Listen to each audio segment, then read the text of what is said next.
You gotta operate in truth, right? Operate in truth. Tell the truth.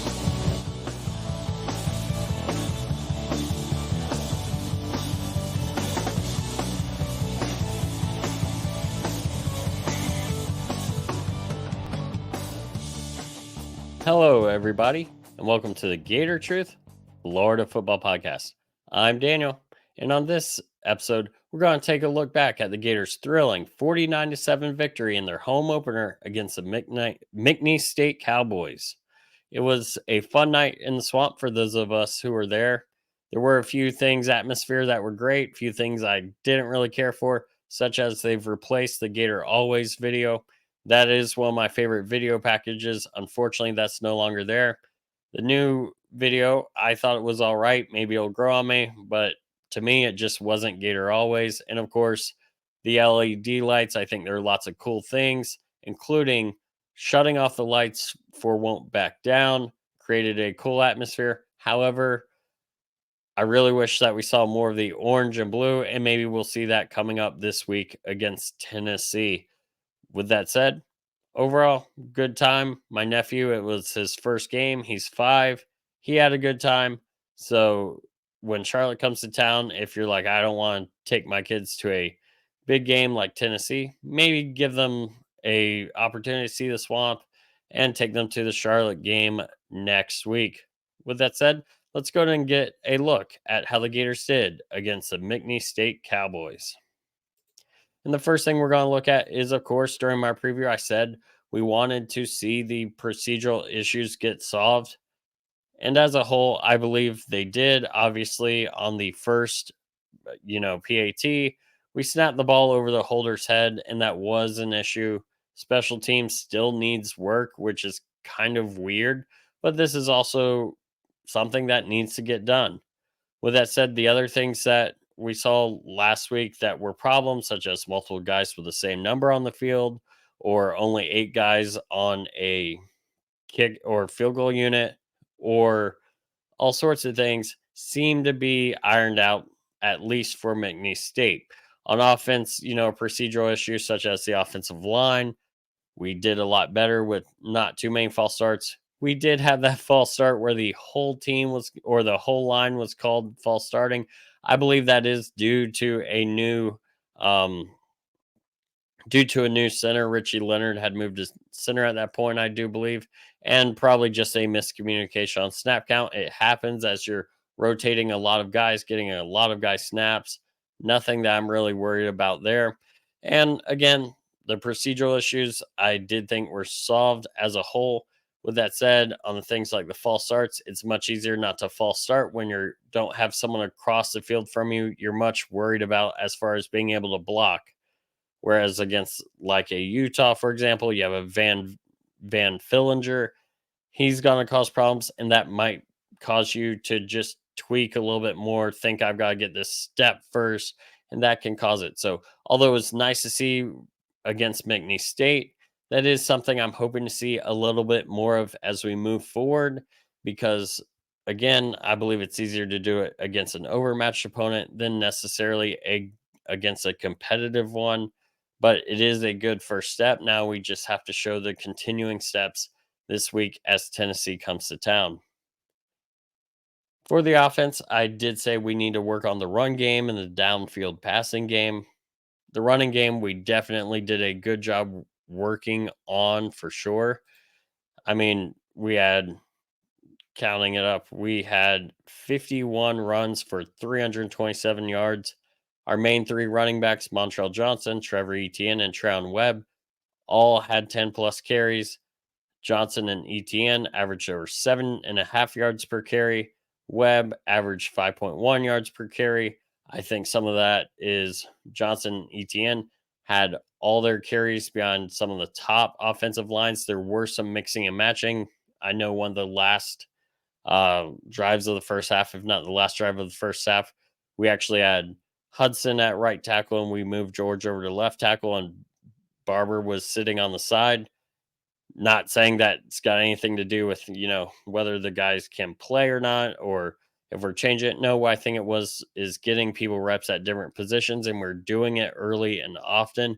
But with all that switching up, Treon Webb played beyond some backups and still averaged 5 yards per carry. He did play some with the starters, so that was good seeing that from him. Each of them got at least one touchdown, with Johnson and Treon Webb having two. And with that said, line blocked well. I believe they should block well against an overmatched opponent like the Cowboys. Whether or not we see that going forward will be a question, but it was, again, a good step forward. I'm trying not to overreact in the positive and get my expectations too high based on a team that got blown out by Tarleton State the week before we played them. And again, that's not to downplay anything we did. 49-7, great game. We scored on every offensive possession when we had all scholarship players. Again, things you want to see. You can't really ask for more than that. And our only touchdown given up, and we'll get to the defense, of course, was when the offense, with a bunch of backups in, had a fumble and put the defense in a bad position. But I'd give our offense an A overall. Going to the second thing I wanted to see against McNeese State was working on the downfield passing game. We saw some of that, but not too much. 10 of the 17 passes thrown by Graham Mertz were no more than 3-4 yards down the field, and I believe 8 of those 10 were behind the line of scrimmage or at the line of scrimmage. So I really can't tell you what we got. Like I said in my preview, I wanted to see like maybe the begins a quick passing game, because when you have the overmatched opponent, that's the time to me to work kinks in the game like that out, work, so if you have mistakes, maybe it's against a team that won't make you pay for them, and kind of get it there. It was great to see guys like Pearsall and Wilson getting screens and then being able to take them, a decent amount. I believe Wilson's longest was 12 yards. Of course, Pearsall had a few where he cut up and went. He did get a long touchdown, 50-yard touchdown, and that was very nice. Again, 10 of our 14 completions were screens. That is something that I'm not sure if we can do going forward. Yes, I know that back during Zook's days, we did beat Georgia with a bunch of screens. I just don't think we're going to be able to screen a bunch of teams to death. So I'm curious about it going forward. Graham Mertz down the field, overall pretty good. His completions were 14 of 17 of his 3 incompletions. He had one that was just missed on a long deep ball. It happens. He had the other 2 were arguably should have been catches. I think that the Ricky Pearsall one was debatable whether it could have been caught or not. He did a good job getting his hands on it, but I'm not sure if it was in a place he could come down with it. And Xander should have had the pass, albeit it was high, but he should have had the pass in the end zone for the touchdown. Graham Mertz, again, did pretty well. I just want to see more in this passing game than trying to screen teams to death, especially against overmatched opponents. Because if teams adjust to our defense or our offense just running screens, I'm curious to what we're going to do, because it may not always work that well. I understand why we do it, and that's to empty out some of the box, have people go wide, so maybe we can create more running room. That is the theory. But again, as defenses have evolved over the years, I'm not sure if we can screen to death while running of the middle. We will see. Again, think this game was great. I'm not trying to say anything bad about it. I'm just saying I wish we would have seen more down the field, working that intermediate routes as well, not just a quick passing game. We did have a nice corner route thrown to Pearsall. Pearsall did have a nice catch on the sideline early in the game where he caught the ball, hung on to it after getting hit almost immediately. So good things there. Definitely a good game for Pearsall. 6 catches, 123 yards, and of course the 50-yard touchdown reception. And with that said, again, great job by the offense. I would give them an A plus again, as long as you had mostly scholarship players. We were scoring on every drive, and I can't really say anything bad about scoring on every drive while we had the starters and stuff in.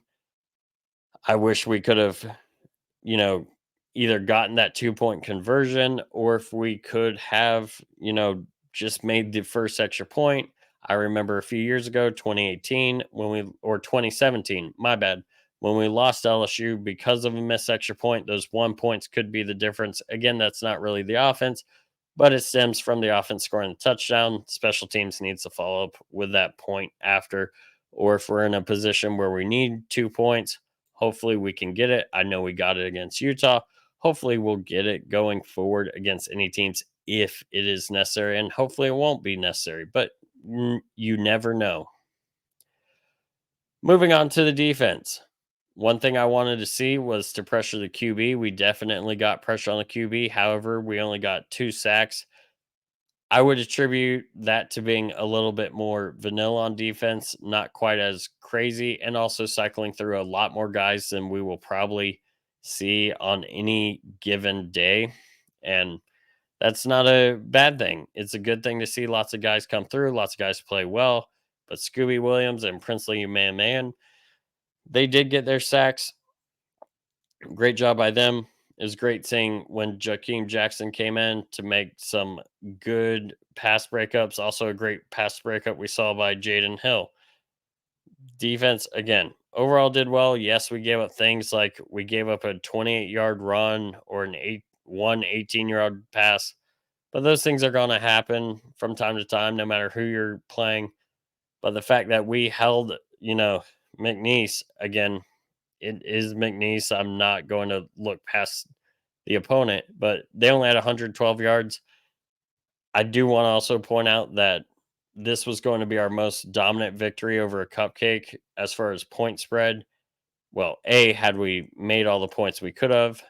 I mean, we got a safety as well, but had we not given up that touchdown, and again, I give that more to the offense than I do the defense, but since 2018, when we beat Idaho, we have not handled a cupcake as much as we handled McNeese, and that for sure is something big. It would have been the biggest point spread since that Idaho game, and had we shut out, it would have been the biggest shutout, I think, since 2021, where we shut out Vandy, I believe 45-0.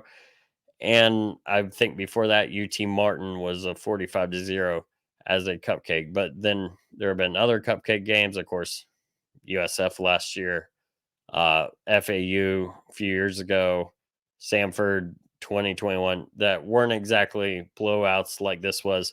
So again, credit to this team for that. Credit to this defense for a really great game, doing a lot of shutdown work, getting a lot of guys reps, because as I said in the preseason, as I said in the preview, every rep that you're getting these young guys, that's just helping prepare them for if someone goes down, helping them to get experience, and maybe that'll help them contribute further as we go into the season, as we get into the SEC season, where it is going to be a lot more physical, where there's going to be a lot more demanding, and there are going to be inevitable injuries or guys getting banged up.